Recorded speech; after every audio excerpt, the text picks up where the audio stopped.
body was allergic to something as small as shrimp. So he forced me to eat the shrimp, and I had this awful asthma attack. Jesus. And they rushed me to the hospital. And on the way to the hospital, the guy the medico, he said, "Man, you got that asthma, you can get out of here, That was in 1964 when Vietnam was just starting. Right.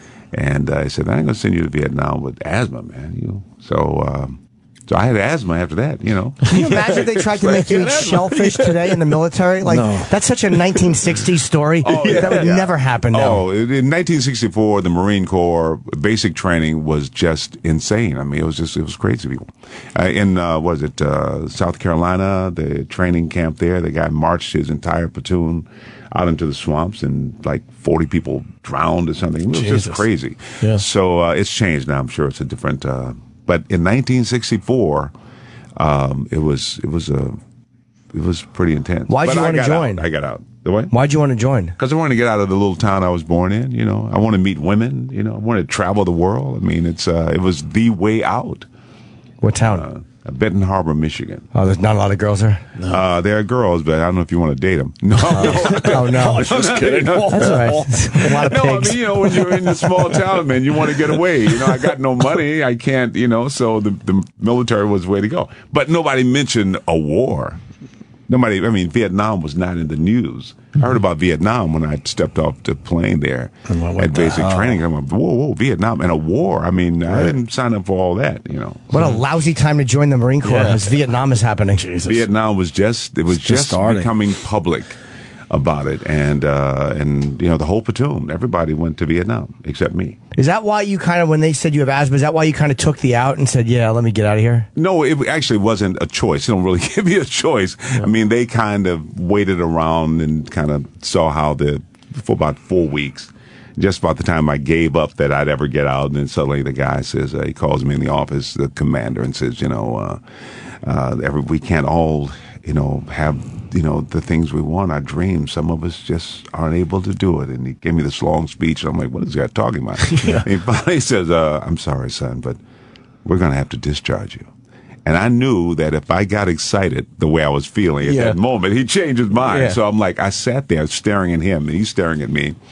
And the tears start to sort of well up because I'm holding it all in. Right. And because you're having an asthma attack. Yeah, I was having an asthma attack. It's like, and that's when you realize you can act. That's why I decided to be an actor, So, but I got out, and I was suddenly back home. And, so what did you do back home? I got back home, and I was, seeing a girl who was having a difficult family situation. She didn't get along with her mom. Her mom made her wash dishes. And she was upset because it wasn't her turn to wash dishes. And so I said, well, you don't have to take this. I mean, we can get married or something. But wasn't that an indicator to you that, the woman who hates housework, you probably is not the one you should... Yeah, you would think. But I felt, Especially like I could, I'm back home. I'm a man. I need a wife. You're whatever. We can get married. And I don't think I really realized what I was saying. And she said, okay. And so the next day I said, about that marriage thing? And she was saying, no, I really want to. And here came the tears again. But she didn't let me out. I got a Marine Corps with her. I couldn't get out of that. So I got married, and we had a couple kids, and then when did you realize it was not? About 2 days after we got married, I was like, for real? Yeah. Damn. And how long? No, actually, we were married for legally for about 10 years, and it was about a year. So is this working for you? Because she says, no, I'm happy. I'm like, yeah, but you cry a lot.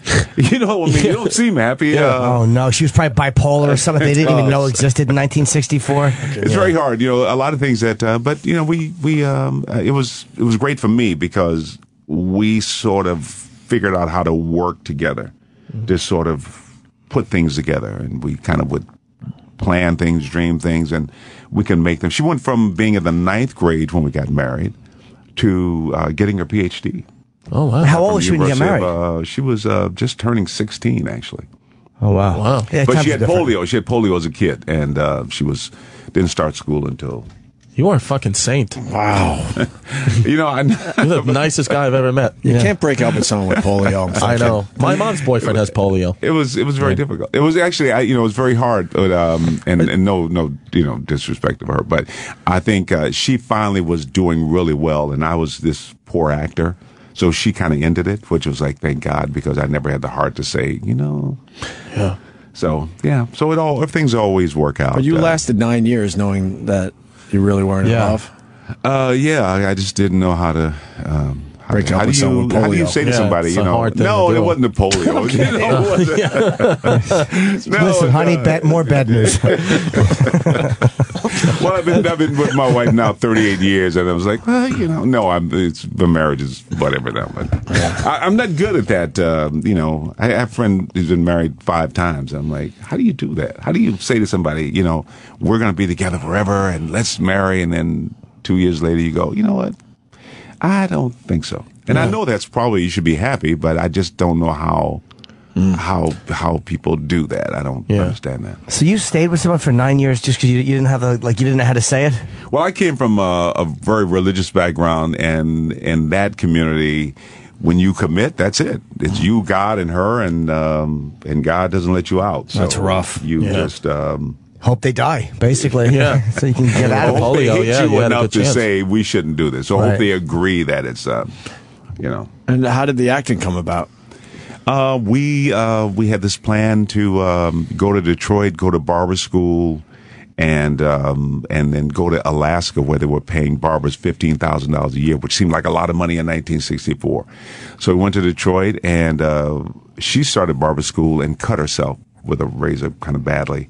And then And she told you it was an accident, but she was just unhappy. Wow. maybe she was unhappy too.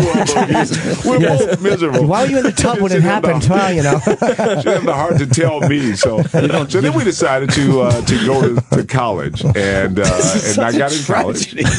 Shit. And we both got in college, and that's when I discovered acting. And You were going to be a barber in Alaska. Like, what a weird. Like, it's amazing yeah, what but would it was a happen. great plan. It was a great plan because we're both going to be barbers. We could both make $15,000. We could live out of one $15,000, save the other $15,000, come back in like 4 or 5 years, and we'd have all this money, and then we could buy a house. Okay, financially it makes sense, but just Alaska, what a climate change, and especially in the '64. I mean, who the fuck went to Alaska? I don't think you have to be. be a good barber in Alaska. No, not at all. Right. Everyone wears hats. And if you want to travel the world, I mean, Alaska's a long way from where I was. Okay.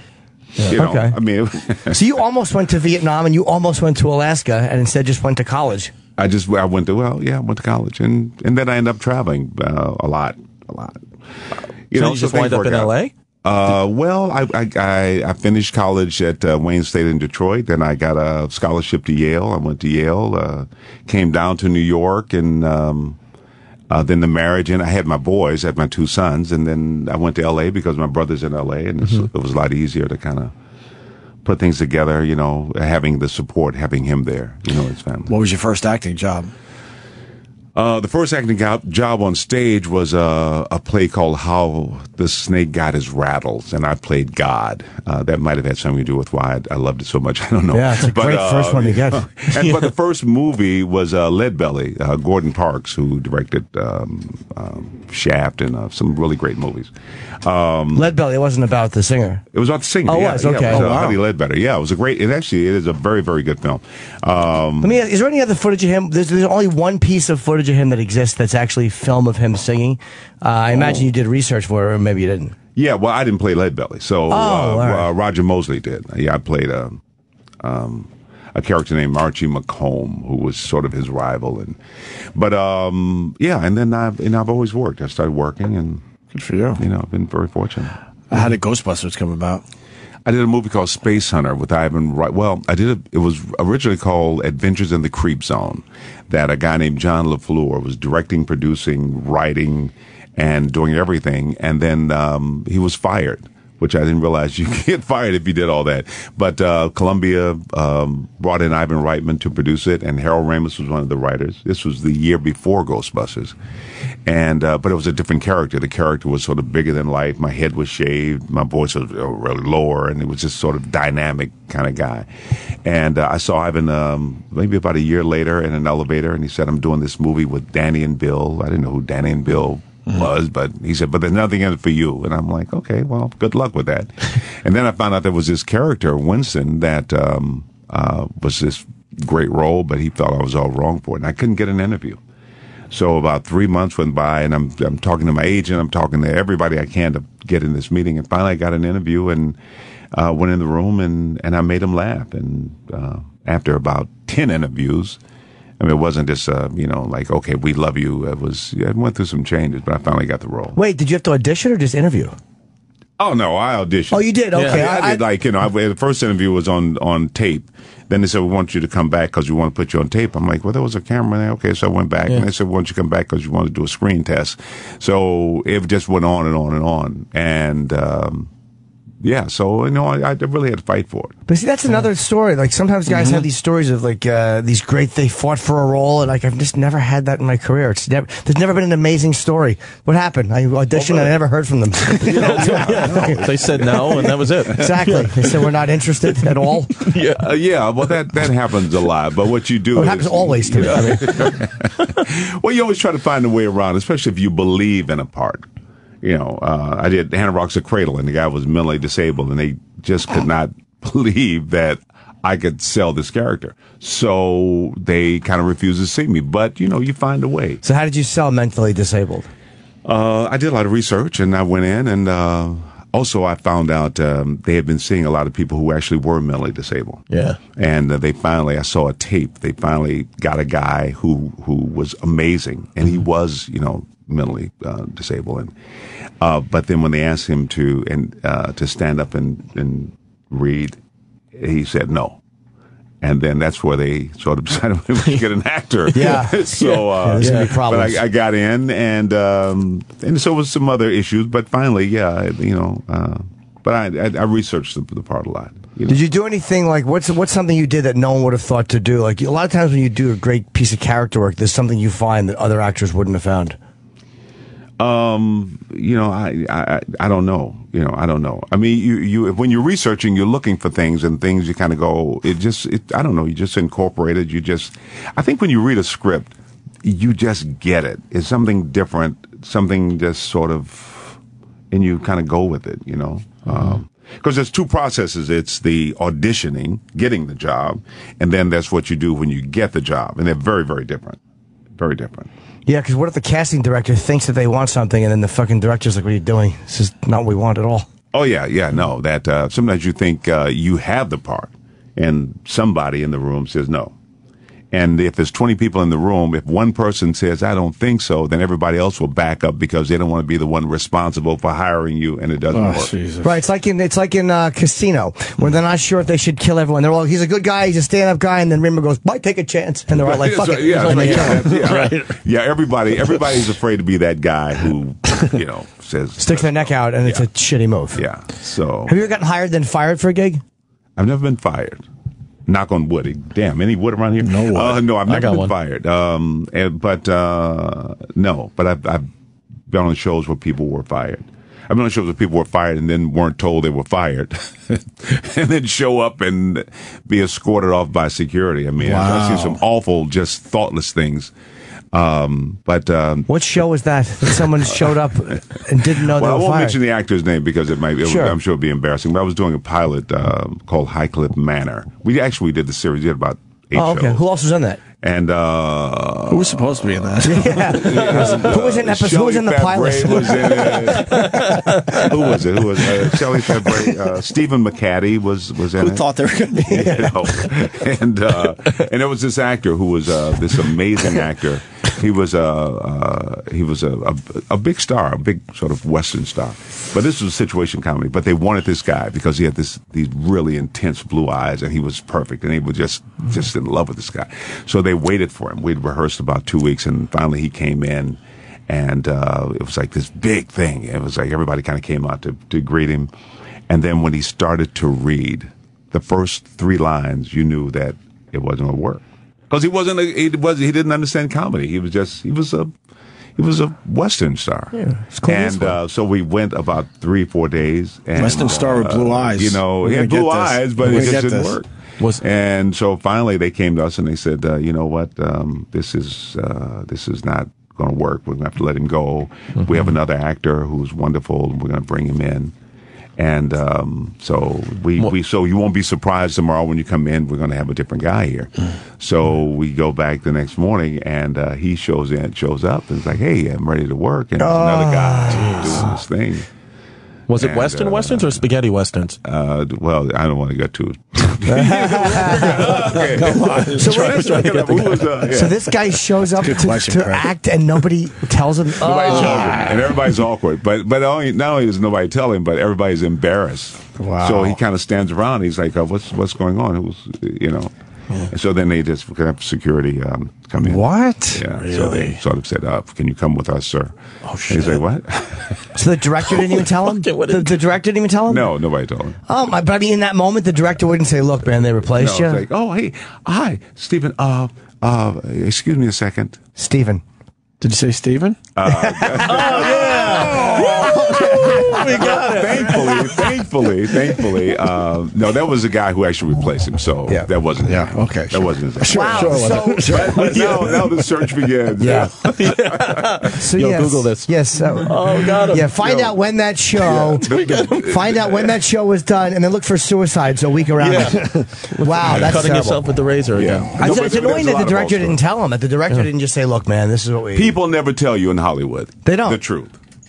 Because they're afraid that if they tell you the truth and then you turn out being a big star, then you're going to hate them and they'll never get a job. So nobody will ever tell you why you work, and nobody will ever tell you why you don't work. My manager will always tell me he's gullible. He believes that people we're big fans. And it's like they're big fans if they use you. If they don't use you, they're not big fans. But it's like he buys this line of shit every time, and it drives me crazy.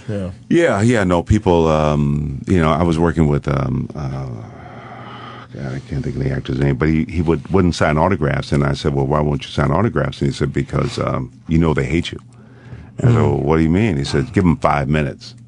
And sure enough, I see fans say, oh, man, I just love you, Ernie. Oh, you're my favorite actor. 5 minutes later, it's like, yeah, I saw that movie. You really kind of sucked in that movie. Yeah. Oh, really? You know what? You don't look too good, man. You put on a lot of weight. All of the other stuff begins to come out. So you sort of want to get in and out. Yeah. And say thank you and move on. But if you hang long enough, you get all the negative stuff. Yeah, maybe this, but that doesn't mean that they hate you, though. I don't think. Sometimes they just have sometimes as a performer, they have a complete view of you. So they love some of what you've done, and they don't like some of what you've done. And just because they like me as a performer, or like you, doesn't mean that they like every single thing we ever did. Well, that's true, but I don't want to hear it when I'm on the street. I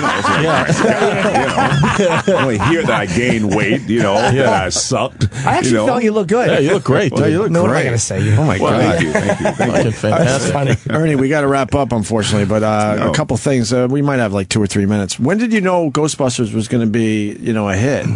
I think when I read the script, it was an amazing script. I met the guys, and they were so funny. We laughed a lot on the show, so I knew it was going to be a big hit. That wasn't a question.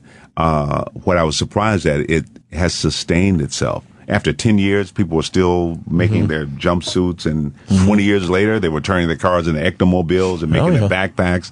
30 years later, I was in Brussels, and 50 guys show up. There's no place that I travel. I was just in Ireland, in Hawaii. There's no place when people find out I'm going to be there that somebody won't show up with their Ghostbuster gear.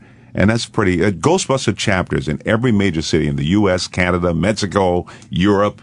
It's Mexico amazing. Too? Yeah. Wow. Yeah, it's pretty incredible. You still get a little taste from the franchise. I get nothing. You don't get any more envelopes. Fans saying how much they love me, but I can't listen more than 5 minutes. That's the problem. So you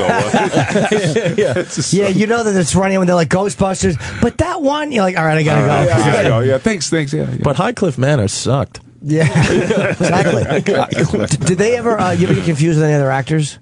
Yeah, every black actor that ever worked. Oh, really? Hey, Arsenio's like Arsenio.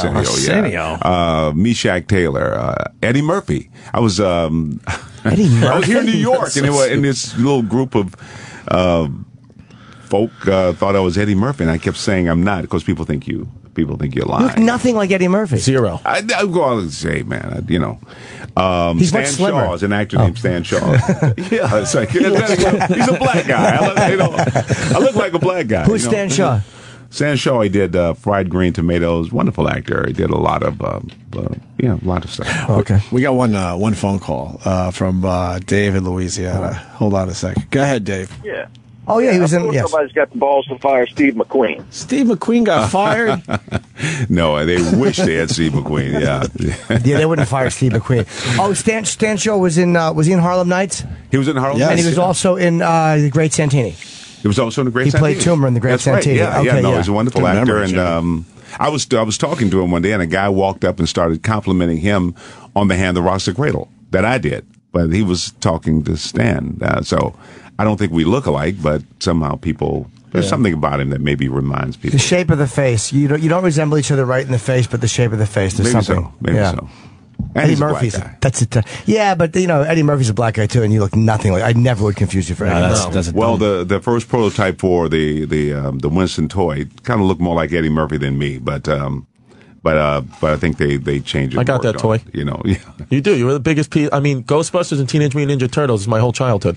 So it's like you're a piece of my childhood just talking to me. It's fucking insane. My mind is blown. It's funny. 30 years. Dude, that's how old I am. it's 30. amazing. Yeah. What did your dad do to the Dan Aykroyd toy? He probably took a shit on it. My dad, I don't know what his problem. He loves you, and I mean, couldn't hate Dan Aykroyd more than any. I don't know why. Constantly calls. I guarantee if you call my dad right now, I'd be like, "What's up?" He'd be like, "Yeah." I'd be like, "I'm with Winston." He'd be like, "Did he talk about Aykroyd? That pussy?" For no reason. He hated Coneheads. He walked out. He took me. My mother made me take him to see Coneheads, and he walked out. He's like, I can't deal with this guy.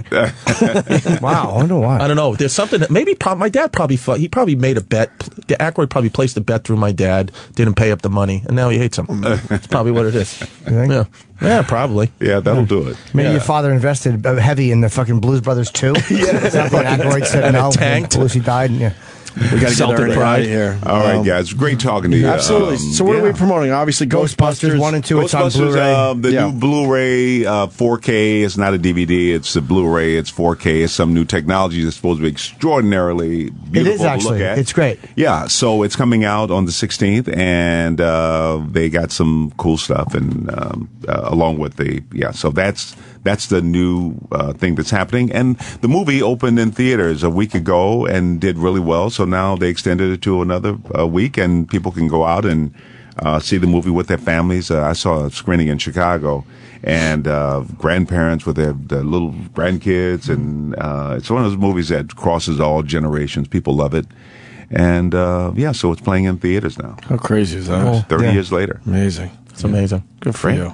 Thank you, Ernie. But, well, guys, thank you. Thanks, man. Ernie. Thank gotta you. Come It was back. fun. It Come was back fun. and see us, all right? Thank you. I will. Ernie Hudson, everyone. In case you missed it, recently this happened. Let's say hi to Lady Di. What's up, Lady Di? Hi, how you doing today? Good. How are you, Lady Di? How was the Montreal trip and everything like that? Great, thank you. It was We just covered wonderful. We just covered the whole thing. Yeah, well, there is a little something major in my life, and I really don't want you to make fun of it, okay? Oh, yeah, no problem. My roommate passed away. Bill? Bill died, huh? Yes. Yes, he did. Oh, wow. Yep. I kept on telling he kept on having stomach aches and stuff like that, and I kept on telling him, I'm gonna, let me take you to the hospital. Not let me take you, but let me get an ambulance to take you to the hospital. Right. Right. Okay. And he refused to go. He refused to go to the hospital. He refused. All right. And finally Sunday, I said, listen. He ran to the bathroom, and that was the last time. I said, that's it. I called 911, and he never made it out of that hospital alive. Wait, he went to the bathroom. He was vomiting? Yes, he was vomiting. Yes, he was. Was it blood? He was vomiting blood? Blood, yes. Yeah, it's just... That's alcoholism, right? Yeah. No. He had an ulcer. And he had a pancreatic, something to do with his pancreas. Oh. All right? When did this happen? Well, this happened on Sunday, actually. A couple days ago. A couple of days ago. He just died yesterday. Oh, wow. Where are you now? I'm still in the apartment. You don't seem bummed out about this. I am bummed out about it. Well, what do you think I'm going to do? Just, cry over the. Why would you? You got to pick up and move on. I already did that. Absolutely. Oh, you're already moving on, are you? You're making fun of me now. Now you're making fun. No, of We're me. not making fun of you, but I assume that Bill was pretty close to you. You guys were roommates for a while. You sort of had a love interest there for a long time. You've known this guy. You sort of had a love interest that kind of faded away, and he died, and you sound pretty damn chipper about it. That? No. I'm not chipper about it. All right. I mean, I cried enough. Okay. You cried enough. He died yesterday. Yeah, you got to pick up and move on, though. It's like, what are you going to grieve forever? You got to move on. And move on. What's that? Yeah, I'm going to pick up and Yeah, you have to. I mean, you can't grieve forever, Di. I mean, like, you shed some tears and you live. I know that. You get that room cleared out and put some stuff in there. How many hours did you give yourself to mourn? Yeah. What do you mean, how many hours did I give myself? How many hours did you give yourself to mourn? Or let's put it in natty ices. How many natty ices did you mourn for? I knew you were going to ask about the natty ice. Yeah. This is fucking creepy. Wait a minute. Hold on. There's nothing creepy about this. Yeah, it's kind of creepy. You were really close to Bill. You were really close to Bill. He was your roommate. Oh, wait a minute. All right. His wife has to get him out of that hospital. She told me this morning. He told me this morning that Bill is. Wait, hold on. They were separated for a very long time. Yeah. All right. Are you the other woman? You were the other woman in this relationship. Who's the actual wife if you're the other woman? Was it a warthog? And now you're making fun of me. No, I'm just making fun of the wife, not you. I wouldn't poke fun at you, dear. No, we're not making fun of you because obviously you're in mourning. Don't make fun of his wife. Don't make fun of his wife. We could all hear the mourning coming from your voice today, so we feel bad for you. Yeah, get that furniture out of there. You gotta move on. On the morning thing. Yeah. I asked her, so Bill is. Bill, hang on, Di, wait a second. I asked if Bill. I said, so Bill's still in the morgue, and she said, yeah, Bill's in the fridge. That's right. Because I don't like to say that word, the M word, on the air. The M word. Manatee? I can't. Manatee's a good one. I literally just ran through a lot of M words and came up with nothing. Want more? Get the show on demand now at SiriusXM.com/on-demand. Welcome back to the show. Prepare to laugh, then complain on the internet. Chris Distefano in studio. Woo! Jim Norton, who's going to be at the Stress Factory soon. October 2nd through 5th. Yeah. Ernie Hudson was great. Love that guy. Couple things. His action figure. What are they called? Toys, action figures? Where are we at? Action figures? Yeah, that's an action figure. It definitely looks like Eddie Murphy with like Botox or something, so he was right. Yeah. It does not look like Ernie Hudson. Looks a little bit like, what does he look like? Turn it, let me see, Sam. That's Eddie Murphy. Yeah, that's Eddie Murphy. That's Eddie Murphy. Also, Dan Aykroyd. I don't know what the problem is there. Dad doesn't like him. You weren't pumping that up for the interview? No, dude. I honestly didn't even think of it until he sat down and I started to feel like Ghostbusters again. Yeah. And then I remembered, like, as a kid, how many times my dad said Dan Aykroyd's a pussy, or how many times he said, Coneheads suck. He hated that movie Celtic Pride, which is my favorite movie. And I wasn't allowed to watch it at his house. I had to wait till I went back to Mom's house to watch it. What was his problem with Celtic Pride? He hates Boston. He hates the Celtics. That's the first thing. And he doesn't like Dan Aykroyd. You love Boston, though, right? Boston's great. I really do like Boston. And I understand why, I could understand in the, 80s, 90s, 2000s, early 2000s, why Boston would hate us because we were always winning. I could never understand why would we hate them. I'd be like, yeah, Dick, I don't care that you don't like me because my team wins championships. Now Boston wins all the championships, but I still don't hate them. Okay. Shut up. I like Boston. Can we call your dad? I want to find out about Dan Aykroyd. What time is it? 10-ish. He's probably in dialysis. Fucking guy. Does he need to be there, or does he just go? He just go. I probably no. I mean, is he collecting money? Yeah, he probably is. He's placing. Yeah, he's getting setting the vigs and getting his blood and getting his blood drawn, cycled out. Yeah. Oh, there was another thing. What's all that stuff outside the studio that is waiting to be signed? Yeah, there's a lot of Ghostbusters stuff outside the studio. Roland? What? That's not mine. Is that yours? Whose stuff is it? Who do you think? How much did you bring for him to get signed? It was stuff that was sent to us from Ghostbusters and everything that I'm using for a giveaway. You're not using it for a giveaway. Yeah, I'm using it for a giveaway. How many things are there for him? Like 4 things. There's 6 things out there. And my photo. There's 6 things out there. And then the extra one's not mine. Why would we have him sign 4? Like, I get something signed, but why would you have at least leave 4 random things? Because I'm giving them away on my show. I want something signed. I'll give it away on my Twitter. I forgot to have mine signed. Could someone get mine signed? I got a selfie with him. I know. Yeah, Because I what had did you to. say? Because For I'm the- from MTV or something. What did you say? I have to post a selfie for the MTV audience. That's what they want to see. They want to see They won't that. acknowledge pictures unless they're selfies. They don't want to see anything from the neck down. They just want to see the selfie. They want to see face. Why is this? Were they ISIS? Yeah, fucking shit. Yeah. Why is this selfie so popular? I don't know, dude. It is Kids love completely it. taken over. That's it. Nobody wants to take a regular. If an MTV person notices me, never want to take a. I'll tell you what it is. Yeah. Because we're so bad with communicating with each other now. Nobody knows how to say, "Could you take a picture of us?" Right. So everyone just does it themselves. They get out of the way. Because we don't. No one knows how to fucking just talk and ask a question. Nobody. Yep. That's probably honestly. That's probably it. That is. And it's faster to do yourself. Yeah. Just It's quick faster. bang. And you figure with all the selfie obsession that one of these fucking asshole companies would put out a selfie taking phone that is as a flash on the front. You figure one of them would understand how important this is, Right. To be able to get a clear picture from the Right. front. Yeah. All right, we're going to get Ernie Hudson to sign for the rest of the day. So Yeah. we'll have giveaways on our Twitter and whatnot. Yeah. In the coming hours. The popular Ernie Hudson item. He was cool as hell. Very nice. I like that guy. And you forget how much stuff he was in. Yeah. Because of Ghostbusters, you forget. He's kind of like Vanilla Ice to me, where I said like how when after Ice Ice Baby, I don't want anything Vanilla Ice. It's kind of like that with him. Like he's Winston, and I just want to know him as Winston Right. because it was so powerful. I want to know why your dad hates Dan Aykroyd. I'm going to honestly ask him today. Could he call us tomorrow? I swear to God, I'll call in tomorrow and figure out what it is. All right, we need to know the answer If he to could that. tell me. Book Chris for a phone call tomorrow there, Sammy. Sammy, the Ray Rice story, we were kind of getting into it. There's a few things that need to be said.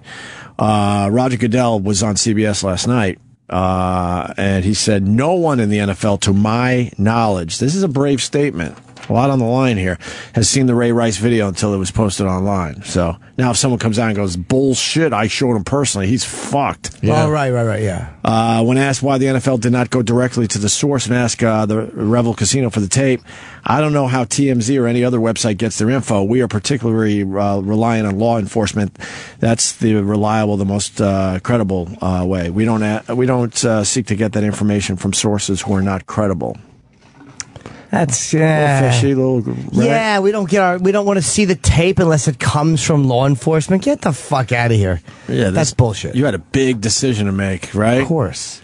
Well, I mean, you got to expect him to cover his ass a little bit. Yeah, well, that's why he said to my knowledge. Right. Because he knows he can't make that blanket statement. Ravens owner sent an email to PSL holders last night saying that the team halted attempts to obtain the video after formal requests to Revel Casino and prosecutors were unsuccessful. We should have seen it earlier. We should have pursued our own investigation more vigorously. We didn't, and we were wrong. So that's what they're saying.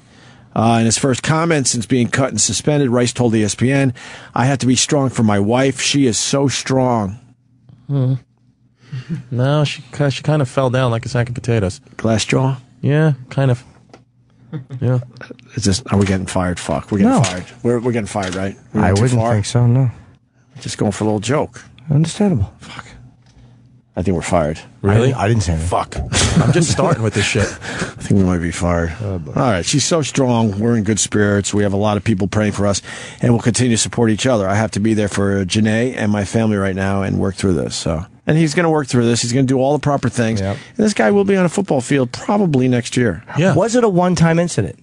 Like, was it an anomaly? Like, they had one brutal fight in their entire relationship, and this was what happened? I would think because of her staying with him, the answer to that is yes. That doesn't matter. You know? I don't know. A lot of times women stay with shitty guys. Yeah, they've been talking about that a lot on the news programs. Why do women stay with shitty guys? Yeah. Look at Rihanna. Is Chris Brown a shitty guy?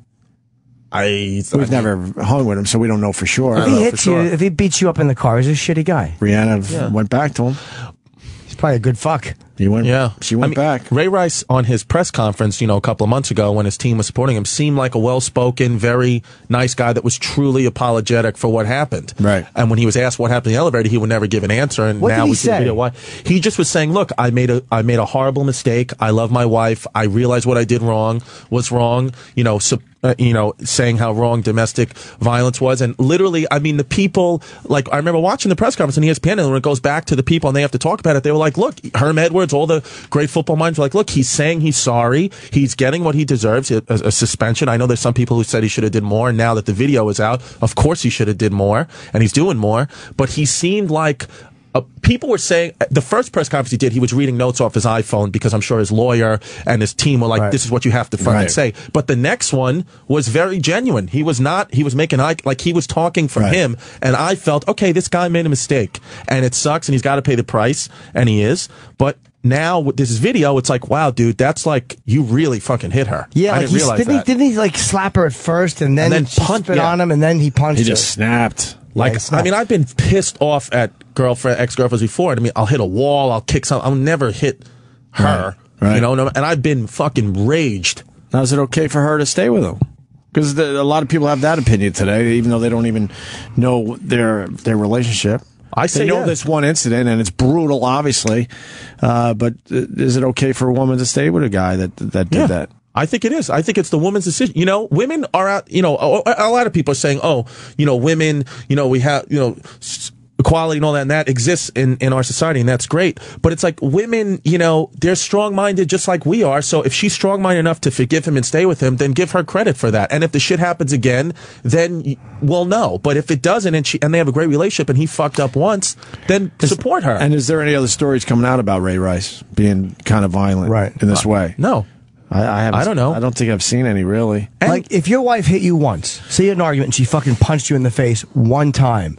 Now, I know, obviously, he knocked her out. He's a much bigger guy. The threat is much more. But if your wife just belted you in the fucking face, can you forgive her for that? Yeah. Once. Yeah. If it happens more than once, I don't think you should. But if it happens one time, maybe you can, if you know that it's just a freak incident. Yeah, it's life. We're making mistakes, I mean. But if not, fuck him. If he's done it before, or if he's grabbed her before, or been that way before, then she's dumb. And Goodell went on to say Goodell did not rule out the possibility of Rice returning to the NFL. He said this: "I don't rule it out, but we should have to be fully confident that he's addressing this issue clearly," which he's going to. He just will. That he has paid a price for the actions that he has already taken. But there's a problem there because they put in the new rule where if you're caught with domestic violence or whatever, it's an automatic 6-game suspension. Right. And second time, lifetime ban. Right. But Ray Rice got the 2 games, then they make the 6-game rule, but now he's banned. So there's a lawsuit there or something. Yeah, I wonder though if Ray Rice goes that route. I wonder if he just lets it all go, sits out the year, and then comes back to NFL. Oh, he'll definitely sit out the year. And is forgiven, I think, by the fans. It depends on what he does and if other stuff doesn't come out about him. It really depends on what he does this year, or he might even have to sit 2 years. He'll have to do some domestic violence stuff, but he's 27 years old. It's not like he's 40. No. Yeah. We forget in this country so quickly. It's a year. We'll be on to something by fucking Friday. Maybe not on this one, but certainly by early next week we'll be like, oh yeah, that Ray Rice thing. Oh yeah. And you're right. Some team will take him, like they took Michael Vick. Like fans don't give a fuck. If you're winning, fans don't give a shit. Right. It's always forgiven. Nike has cut ties with Rice, and EA Sports said it would delete Rice from the newly released Madden 15. We mentioned that earlier. The Ravens are offering refunds on Rice jerseys at their team stores. It's like a little publicity stunt, obviously. Right. That's to get people in the store because you're going to turn in your Rice thing, and then you can buy all the shit. Joe Flacco jersey. So you end up fucking, they'll end up making more money out of that. And then Rutgers removing his pictures from the school stadium. It's a little excessive. Like he never existed. But he did exist, and whatever he did there, and he was a good boy at the school. Right. That's the thing too. I mean, he's kind of local. I think he's from Westchester, and I was at somewhere yesterday, and a guy who knows Ray Rice personally was talking to me. I'm saying that Ray Rice is a nice kid. Nobody's saying that. Even his teammates are saying, as a character, this guy's a good guy that had a lapse of judgment. It's an awful, disgusting thing that he did. But nobody's saying that this guy's like an overall asshole. I mean, even the people who like crack down on the decisions, like Goodell, probably, because I bet you Ray Rice went into that meeting and was like, "Look, I'm sorry, I fucked up," and they're like, "You know what? This guy's apologetic. We'll give him 2 games." But then you see the video, and then you gotta do something. So maybe he lied. Because they're saying that's true. He could be manipulative. I didn't think of that. I don't have the story in front of me, but they're saying there's someone in the NFL that had a domestic abuse charge or court case even. Yeah. But there's not a video. Right. And I guess the testimony from the case was brutal, dragging her around the house. There were guns laid out on the coffee table, or I'm maybe not getting my specifics perfectly right, and threatening to use these guns on her and this and that. And this guy, if someone has the name of the player so we can look it up, he's playing. He's playing. I mean, I also feel like, is there a more violent sport than professional football? And these boxing. guys, boxing too, MMA, all those guys. But all right, so it's tennis. A lot of true. They're all true. They're all violent. So it's like their mindsets are just different than ours. Like that guy can snap like that. I don't think you or I could. We're not professional football players. Yeah, we could. Anyone can. I've been that close to doing it, but the consequences just fucking. I was like, you can't do this. There's that cutoff point where you're angry enough to do it, and there's that one thing that just says, "Don't make this horrible life mistake." Yeah. What do you got? He signed it? Yeah, he's done signing. Oh, cool. What is this? Look who's special. I don't want the scrapbook signed. I want the DVD signed. I'll trade you. He's too glossy. The other one. I'll trade you. I got a DVD. I'd rather have that. You would rather have the movie scrapbook? Sure. I'm just giving it to a listener. Someone cool on my Twitter. Trade. Let me see the scrapbook. I might want that. We'll trade. Let's say, I don't need the autograph. I was getting it for a listener. Let's say hi to Dave in Austin. Dave. Yeah, hi. This is a multi-billion-dollar industry, and they have private investigators. Teams, ever since before Plaxico Burress, teams had private investigators going at, looking at problems to make sure people didn't get in trouble. So you can't tell me that the NFL doesn't have, a staff that could get their hands on that video right when it happened. Yeah, it's ridiculous. Yeah. Oh, wow. Okay, that's why. It's all smeary. If I put my thumb through this, it's going to go away, right? I don't know. I wouldn't do it. It might be dry now, though. Let me try it. No.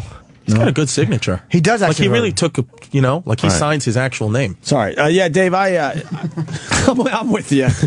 I'm with you. It's hard to believe, but we're not part of the NFL or anything, so but if someone comes forward and goes, bullshit, we saw it and we told them about it, kind of Bridgegate with Governor Christie. Yeah.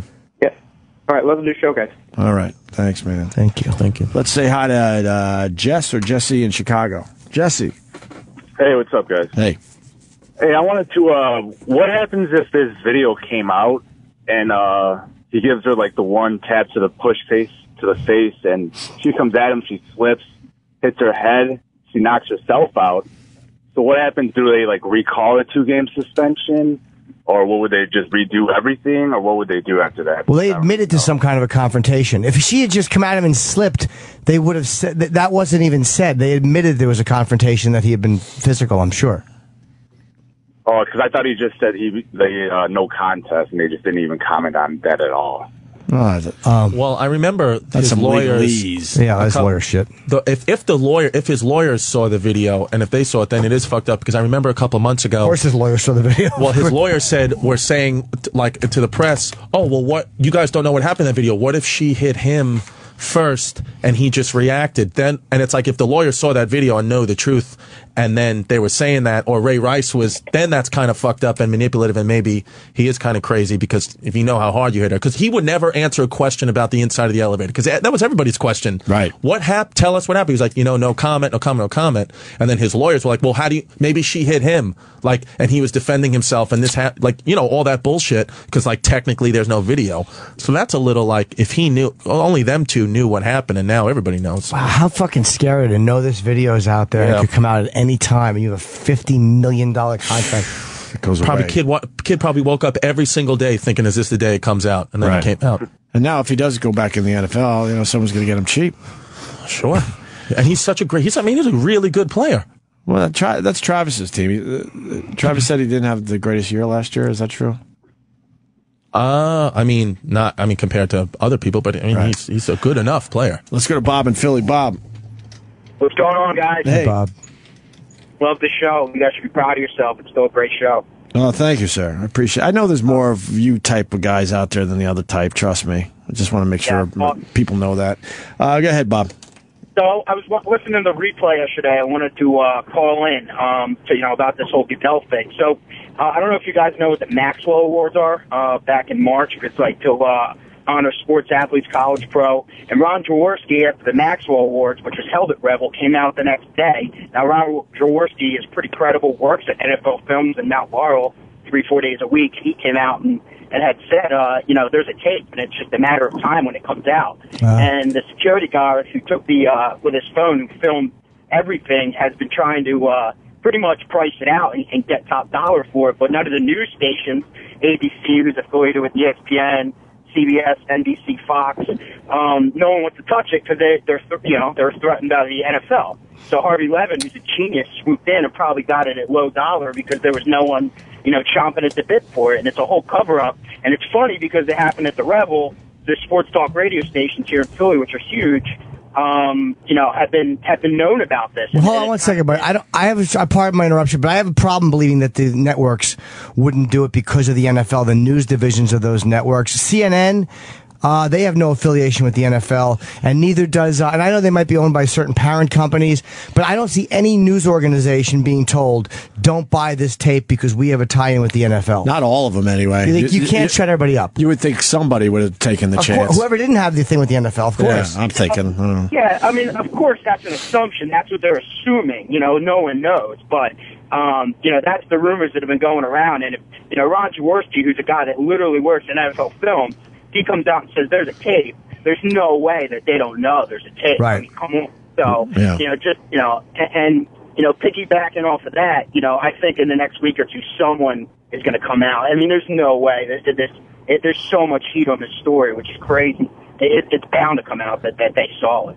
Well, the thing is, too, why didn't he just try to sell it to Ray Rice? Unless he... if the smart man would do that, I'd go right to him and say, here, George, give me X amount, I'm done. Or is that blackmail? I mean, is there like a legal thing where that would be blackmail, but selling it in the open market isn't? I don't know what the legality of that shit is. No idea, but I think at one point this is bound to come out. I mean, there's so much. All eyes are on it. It's crazy. What about Harvey Levin? He's not going to be able to go to any fucking football games anymore. That's got to suck. Yeah, but he has no affiliation to, he's not, his stations aren't playing the games, and, they don't have the contracts with him. If I'm him. He's kidding, sir. He was just kidding. A little levity. Just joke. I don't know. Levin's jerking off about this one. He's loving it. This is right in his wheelhouse. Thanks, Bob. I appreciate it, all right? Later, guys. All right. This is a very good question. Mark in North Carolina. Mark. Hey, man, how y'all doing? All right. Hey, what's the NFL sticking their nose in private people's business? If it happened on the field, I agree with it. It's just like you two. If you're at your house on a Sunday and you're partying, having a good time, you smack the shit out of your girlfriend. So Sirius and all them are going to fire you for that. Well, there was a time where they didn't, poke into your personal lives, but now it's completely acceptable across the board. They're overstepping their boundaries. No one used to give a shit what you did when you left the office. They just didn't care. Exactly. It's none of my business. I'm not in your business, but if you slapped your girlfriend at work where you were working at, you need to be terminated from your gainful employment there. I know what you're saying, that the whole privacy, it does get into a whole thing of your personal life, but when something like domestic violence or some type of sexual abuse, like that's the type of stuff that is, like by saying, hey, we won't get involved, like keeping it quiet is kind of what causes it to be allowed. Like, and I'm talking about when there's violence, not when people say inappropriate things or people make choices that you don't like, but when you're beating your wife or your kids, you know, I know what you mean, dude, but it's like, I don't know if that's overstepping or not. Well, you know, I just, and he did it in a public place too. He didn't do it in private. He did it in a public place on film. Well, it looked like there was just us two in the elevator, man. You know, he knows it's a public place. What kind of charges were brought upon Ray Rice? I don't know. And then the school. Why are the school taking his pictures down? My God, he didn't molest no child like Jerry did. Because that's what they do. If you do something wrong, you know, they did it to Anthony here. Yeah, they forget you're ever alive. They have to wipe out everything. It's like, that's, you know, like the guy didn't exist, you know? I call it BS. It's kind of dumb. Because, you know, it is white collar bullshit, yes. You're trying to, erase everyme's memories? That's not going to happen. Yeah. Right. They know Ray Rice had a great run in college. What are you talking about? So. Yeah. I mean, you know, enough, to me, I feel enough is enough about that, you know? So let's let it go. I mean, you know, it's between him and her. Right. And the NFL needs to stay out of your damn business. Because before long, I'm going to quit going to the games and I'm going to quit buying the crap, you know? Well, I mean, she ended up marrying him after all that, too, so. Well, yeah, hey, man, she might like to have her ass beat. I don't know, you know? Right. Some chicks are kind of freaky, you know? Right. Yeah, but keeping out of your business, like, I think a company can have a no domestic violence policy at their place, but I don't think that's uncalled for. That's almost like saying, hey, if you molest a kid and... Do you know what I'm saying? What's the policy for that? What's that? You know? What's the NFL's policy on molesting kids? I want to know. Well, these are crimes. I think they have a right to say, we don't want you working here if you're committing felonies. Sure. Yeah. And that's a fucking crime. I get it. I agree. But I agree with you. Committing felonies and stuff. But I think they are overstepping their boundary by saying, "Hey, guy, you're not going to play football anymore here." But he committed a crime. You committed this crime. You know. So if I go sell weed, do I get to stay? I'm doing steroids. That's a felony. So wait a minute. Doing steroids. I don't see them kicking them out for that. Hold on. So do you think? No, I understand that too. But do you think the levels of those are different? And we both know that. Like, do you really think that? And as much as I hate invasions of privacy, do you really think that SiriusXM should keep us, or the NFL should keep you? If on the weekends you sell coke on the corner, and if you get busted for selling cocaine on the corner, do you think that the fucking NFL should be obligated to go, yep, we're going to keep him and still sell his jersey, even though we know he's slinging cocaine on the weekends or the weekdays? Well, yeah. I mean, I think, cocaine. If you're selling it and you get caught, you know. Yeah, it's a crime. It's federal time. They're going to catch you. But if you sell marijuana in Colorado, it's perfectly legal. Where I understand Mark's point, though, in phone call. Yeah. The companies are fucking you over much simpler things. Like they see that you had a shitty tweet. They look at your Facebook posts. Right. And it has nothing to do with the. I'm just talking in general, by the way. I really am at this point. Yeah. You know, all of a sudden they take your job.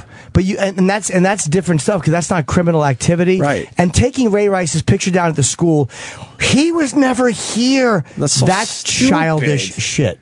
That's different, because he was there and he did accomplish something there, and you can't wipe that out because he fucked up as an adult. And he behaved when he was there, obviously. Right. It was great. It gave Rutgers the best football season they've had in their history of their school. Right. All right. Good call, Mark. Thank you.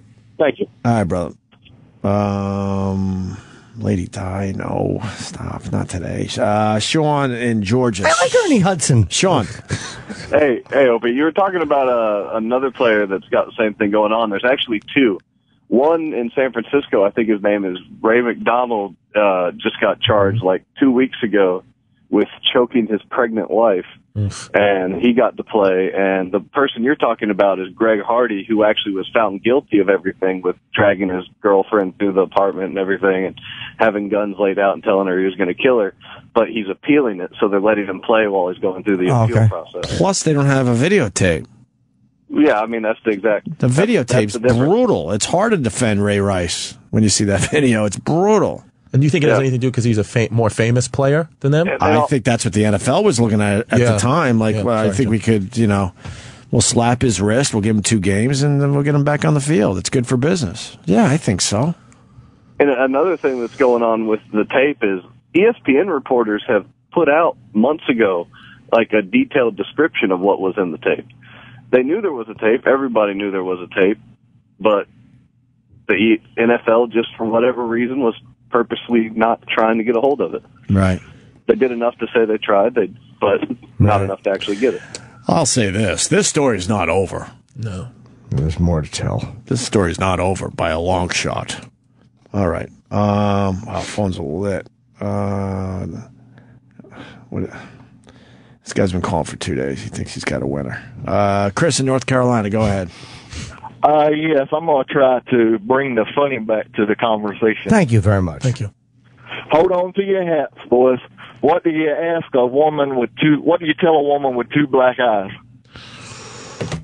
I don't know what.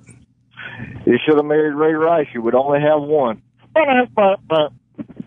You should have what? Married Ray Rice. You would have only had one. Well, she actually got hit in the jaw, so. Exactly. So there's nothing with the eyes being. All right.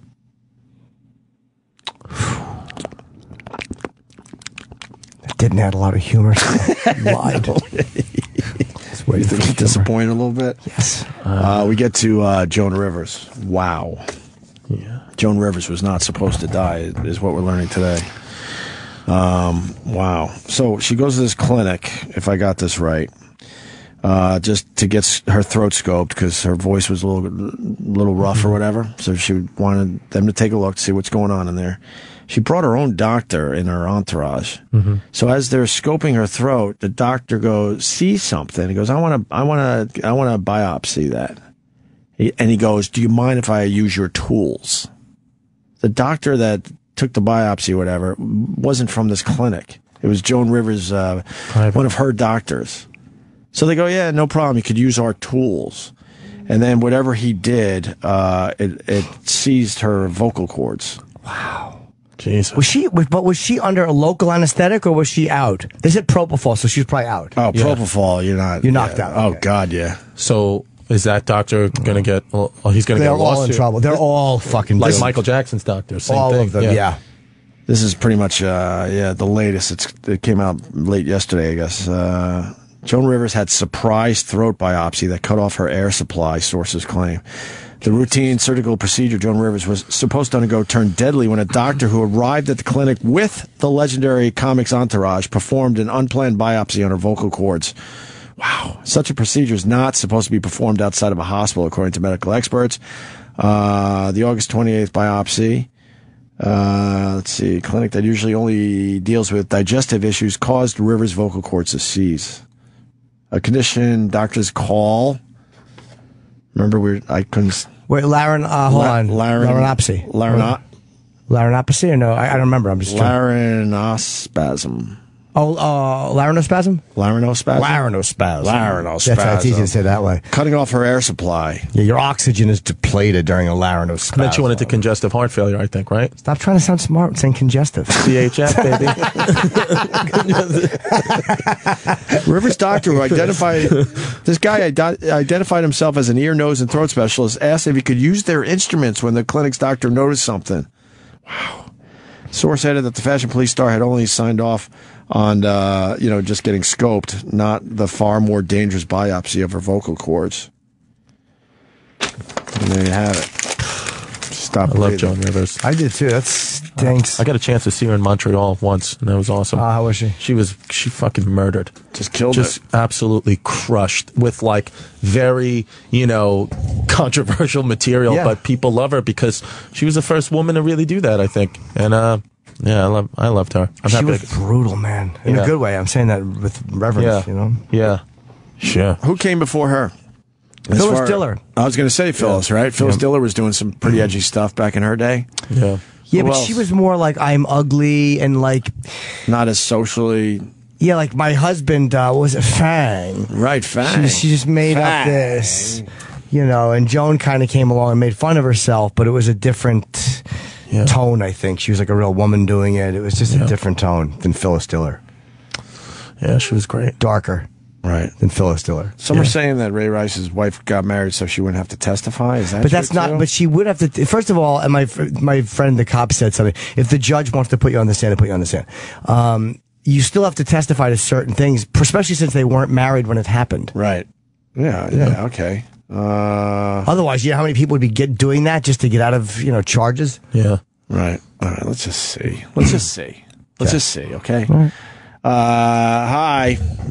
Hi, how you doing today? Oh, We're just gonna. I didn't know you meant that. I thought it was a lawyer. I tricked you. I thought it was a lawyer. Jimmy goes, all right. I thought you were saying, let's just see, because it was a lawyer. I didn't know that it was this. Got you. I never would have co-signed for this. Got you on that one. Yes, you did. Hi. You should have put me on the air when the guy from Ghostbusters was there. Why? Hello? Yeah, no, seriously. Because I love that movie. I used to love that movie. I must have. Yeah, because you were in the end of it on top of the building. Well, No, I was not. All right, he's outside signing all of E-Rock stuff. And could you bring Ernie in? Ernie. Oh, that would be nice. Yeah, he's coming back in. All right, Ernie, this woman on the phone. Wait. Hold on. What? I have to ask you something real quick. Hello. All right. Yes, hello? Hello, who's this? It's Diana. What'd you want? It's Ernie. Ernie? Ernie from Ernie Ghostbusters. Hudson. You said you like me. Oh, yeah. Well, yeah, I do. He's very busy. He was in the middle of signing all of E-Rock's things. It's going to be at least another 20 minutes. No. What do you want? I just came back in. From Ghostbusters? Oh, my God. Let me see. Who is this drunken pig? Wait. Hold on a second. Well, hurry up. I came back in, bitch, and you just keep rambling. Oh, will you stop? I loved you in Ghostbusters, and I'm glad Eddie Murphy didn't take your place. Yeah, well, stop mentioning the Eddie Murphy thing, bitch. Okay, very good. All right. No, but... what did you want to say to me, bitch? Sorry, Ernie. Lady Di, you said you wanted to talk to Ernie. Here he is.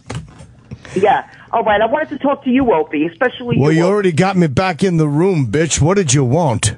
Yeah, what's the question for Ernie Hudson from Ghostbusters? You said we should have you on, and we got him back. All right. Question. How did you enjoy doing the movie? I answered that question already, bitch. Come up with something else. Well, what else? What else do you want me to? I don't know. You're supposed to be a big fan, lying bitch. Big fan. I don't want to mention the slime part, because I didn't like that too much. When you were covered in slime and everything. Why do I remind you of Bill's room? Excuse me. Don't bring up. I'll bring up whatever I want, bitch. You brought me back in from signing autographs for Fat Boy. Oh, Jesus. I was signing Fat Boy's autographs. He's going to give away 5 items to a show that 3 people listen to. All right, okay. I'm sorry. All right, but sorry about that. No, that's all right. I'm saying sorry to Ernie. Yeah, he's that he has to deal with apologizing to me, bitch, not you. He's busy. The Ghostbusters is 30 years old. There's Blu-rays. He's got to promote, and we dragged him back in because we thought you had a good question for him. Yeah. Well, actually, I do. Are they going to come up with a Ghostbusters 3? I answer that question, bitch. That's a terrible question. You interrupted my autograph signing. What were you listening to? Hold on, Lady Di. Were you listening to the show when Ernie Hudson told Where us were he's ya? sick of hearing that question? That's the only question he hates hearing. I was on hold for a very long time. Yes, I kind of heard that. But all right, one more thing. What about a Broadway play? Did you guys ever think about that? No, I never thought about it. What is a Broadway play? Like Bill Murray's going to do the Ghostbusters on Broadway. You don't know what a Broadway play is, right? What's that? You're in New York and you don't know what a Broadway play is. I want to see if you know what one is. I got to get back out there and sign this stuff a Piggy Boy. Let it go. I'm just telling you, I loved you in Ghostbusters. Oh, Yeah, you said that already, but you're not a real fan. You don't even know my name. I don't believe. I don't know your name. Exactly. You're not a big fan. You sound like a drunken slob. Wow. Thank you. Yeah, thank you. Now I got to go back out, and I know the fat kid probably put more stuff for me to sign. Oh, jeez. All right, Lady Go Di. ahead and go. Sorry, Lady All right. Di. All right. Opie, wait. Hold on. I have to ask you something. What? All right. This is the reason I actually called you. What is Anthony's problem? Anthony doesn't have a problem. Alcoholism. No. Yes. Show up yesterday. I know. I was there. It's the best thing ever. What happened? But please listen to it, and then just whatever he did, you should do. And he just said, "Uh-oh," and then someone hung up on me. It just disappeared. Perfect. It was wonderful. I don't think I ever really liked your phone calls. No one does. I kind of like them a little bit. Oh. In a twisted, fucked up way. Stop saying no. Jimmy, No one's talking to you. Opie and Jimmy, I love to call in. I even love to call in Sam Roberts' show. All right, we got to go. Ernie Hudson, thank you, Ernie, for coming back in. Why'd you waste my time with this bitch? That was Ernie Hudson. That's his name. My name's not Bernie, bitch. It's Ernie. Ernie, I just said Ernie. No, you didn't. You said Bernie Mudson. Bernie Mudson? Rotten bitch. No, I did not say that at all. How'd you like working with Bill Murray and Rick Moranis and stuff? Thanks for mentioning my friend who passed away. Who passed away? Rick Moranis. He did not. Yes, he did. No, he didn't. Yes, he did this morning. He did not. He passed away this morning. I'll check, but I don't think he did. You do that. I got to go out and sign for Fat Boy. Who's Fat Boy? Which one is Fat Boy? I don't know his name. Just a fat boy out there writing crumbs on his shirt. Lady Di, we got to go. All right. All right. Can you keep me on hold for Sam anyway? I got a text from Ann. He says, call today. What? Aunt feels bad. I just got a text, seriously. Aunt says, I feel bad about the Lady Di thing. I was in a bad mood because Jimmy was stuck in traffic, but Jimmy made it here in time for the show. So just tell her to call the show today, and I'll be nicer. There you go. Perfect. Yeah. All right. He felt bad about that, Di.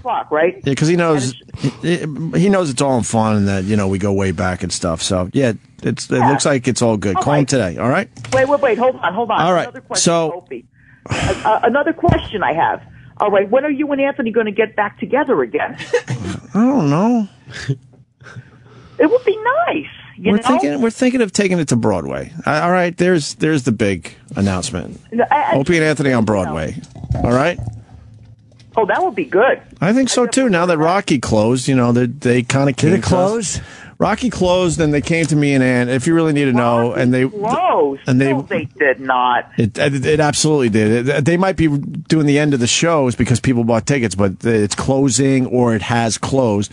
And the Broadway people came to me and Ann and said, "Do you want the answer or not?" I'm telling you.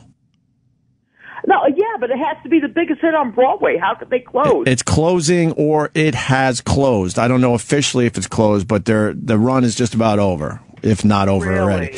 So the Broadway people came to me and said, hey, would you guys be interested in maybe some kind of Opie and Anthony Broadway show? And we said if the money's right, and if the numbers are kind of fun to sing, we wouldn't mind. What are you going to sing? I don't know. We got to get with their writers and stuff. And you have to get back all the characters from the show. Yeah, but it's all going to be on the Broadway stage. How cool is that? Yeah, that's. There's going to be a song for Chip, I believe. What's that? You got a song, Chip, on Broadway. Of course I do. Part of the Opie and Anthony Broadway show. Opie, when you guys going to do another Super Show again? Are you ever going to do that again? Yeah, we'll do that again. Can I go now? No. She always says that. All right, we got to go. I want an update from you, but maybe tomorrow or maybe next week. Tomorrow, next week. What the update on me? Yeah. All right. I don't know what. Okay. I don't know. All what right. It's great talking to you. Glad you're doing well. Thanks for talking to Ernie Hudson, but now he's out there signing more stuff. Well, tell him I loved him in the movie Ghostbusters. You had that opportunity. He's gone now. Okay, but just tell him that I loved him in the movie. I heard you. He came back in. Every once in a while. Shut up. Lady Di. I heard you. He came back in. Okay. Here's your chance. Go, quick, because we got to end the show. We got Chris Distefano. We got to say goodbye to him. He did a great job for us today. Thank you. Okay. All right. Eddie? By the way, Rocky played its final performance on August 17th, 2014, so it is closed. All right. Did you hear this bitch just called me Eddie? It's Ernie, bitch. Ernie. I said that already. All right. Let me tell you something right now. Say you're sorry. I loved... I'm sorry. I loved you, and I loved all the other He left, members, Di. He left. members. He left. He left. That was it. You had your chance. Oh, how come he keeps on calling me a bitch? Because you insulted him. You called him Eddie. You called him Eddie Murphy or something, or Eddie Hudson, or... Oh, no, I didn't mean to do that. And then you insulted him with the slime thing. Yeah. Because you know what? You were right. He didn't want to do the slime thing. Yeah, he felt it was racial. The what thing? Racist. The It was slime racist. thing. He felt like the movie didn't need the slime shit. Hold on. Well, I did not like that part of the movie. Well, don't tell him that because he didn't want to do it. Yeah. Well, What do you want? yeah, I mean, What I do you remember want? It's Ghostbusters Ernie. 2. It's Ernie. Ghostbusters- Stop interrupting, bitch. It's Ernie. What do you want? Ernie. The scene you did on the subway train. All right, with the slime and everything like that. Stop mentioning the slime. I told you that was racist, bitch. That's not racist. It is racist. I don't like it. Well, I didn't like it either when I saw it. Yeah, well, you shouldn't be mentioning it, bitch. And yes, I know I sound like Foghorn Leghorn. Why do you keep on calling me a bitch? Because you're acting like one. You're a racist. I am not a racist. What is it? You're a racist, bitch. That I'm a racist. No, I'm not. Everyone says you're a racist bitch. Even that fat boy I was signing 40 things for outside. One of the fat boys that works out there? Yeah, he had a bunch of things for me to give away. He said he wants to give them away on his non-existent show. Lady, I apologize. I apologize. I told Ernie you were a little racist. Just a little. I said a little. Racist. So he's a little upset about that. Little? I said a little. You keep mentioning the slime thing. Forget about the slime thing. Okay. I saw the movie and I thought the movie was, fantastic. I mean, the movie is old right now, but I saw that and, it would be nice. It would be great if you brought it over to Broadway somehow. He left, Ty. I don't know. I think he's still there. No.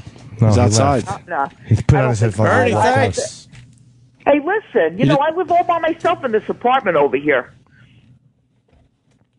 Are you there? I live all by myself right now. Okay, great. I watch That could be fun. by myself. All right, No, good. How could that be fun? I'm all by myself over here. That ain't fun. You were kind of all by yourself when Bill was there anyway, because you just kind of yapped, and never really listened to what Bill had to say. It was all about you. Me. Huh? Me. No, he gave me Hey, Bill. company. Me. What do you mean, me? Me. All right, Lady Di. Oh, in other words, I only thought about myself. We penciled you in for tomorrow for the big update. Not now. We got to go. Where are you going? Home. We're on Sam Roberts' time now. All right, that's good. Keep you on hold then. Okay, I could do that. Oh my God, Chris Distefano, what a wonderful job you did for us today, sir. Thank you so much for having me. Whatever USA was a hit. Whatever USA was a hit. I'm obsessed with your dad hating Dan Aykroyd. I'm gonna call. I promise I'll ask him tonight if I talk to him. He usually calls. Sometimes I talk to him every day. Sometimes every couple of days. I don't know where he goes, but I'll call tomorrow if I get an answer. And take notes. I really want to know. I will. Why he obsesses about hating Aykroyd. I'll find out. Okay. Anything else? What are we promoting there? For me, I'm being Side Splitters. Nice in Tampa. Yeah. This Thursday through Sunday, starting tomorrow. For tickets, go to sidesplitterscomedy.com. I still haven't seen you. Yeah. I think that's crazy considering... Didn't you see him with me, Caroline's? Yeah, I opened for Jim a couple of years ago. Were you there? I might have came in late. Oh, no, okay. I would have remembered. Yeah. I didn't see you. I would have remembered. Trust me. I got to see you. You're one of the guys I got to see. Thanks, man. So I can't go to Tampa this week. No. I apologize for that. I got a christening, but if I didn't have the christening, then maybe I'd fly down to Tampa. I'm at the Comedy Cellar at 2 a.m. on Tuesdays if you want to come. I'll see you next time you're local for sure. Okay. Chris is really funny and doing a great job for us. Jimmy's going to be at the Stress Factory. Tickets went on sale? Yesterday, yeah. Yesterday? 732-545-4242. It's October 2nd through 5th. Next weekend is Columbus, the Funny Bone, September 18th through 20th, and that's almost sold out. And so is Levity Live, October 16th through 18th. And don't forget Florentine's. I want to plug that for Jim because I forgot to do it yesterday. He will be this Saturday. I don't know if tickets are sold out or not, but it's going to be at the George Street Playhouse. I think 7 and 9:30 are the shows. But go to GeorgeStreetPlayhouse.com or just Jim's Twitter and get tickets. He is shooting his 1 hour special, and the material is fucking hilarious. You just reminded me. I got to tweet it. I'll tweet it as well. All the info. I told Jim I would do that for him. I forgot. So it'll be on my Twitter as well. Whatever. But yeah, please go support Jim Florentine because he's been really helping us out a lot as well. And it's gonna be great. He's very excited to be filming his special. Yeah. So. And Ernie Hudson, thank you for stopping by. He was great. He was better than I thought he would be. He was fun. Very enjoyable. And Ghostbusters 1 and 2 is now on Blu-ray. What is it called? 4K or something? 4K is the new TV technology, so I think it shows better on 4K. Yeah, it's only Sony, right? Sony 4K, I think. I don't know. I have the 4K. I don't know. Maybe it is Sony. I think it's a Sony product, yeah. Maybe. I think, yeah. Comes out next week. What comes out next week? The 4K or the Blu-ray? The Blu-ray? Oh, it's not even out yet? No, it comes out next Tuesday. Oh. Did you get all your stuff signed, Eric? Yeah. I did. Is he out there? Did he have to fucking put his arm in a sling? He's taking photos with these girls.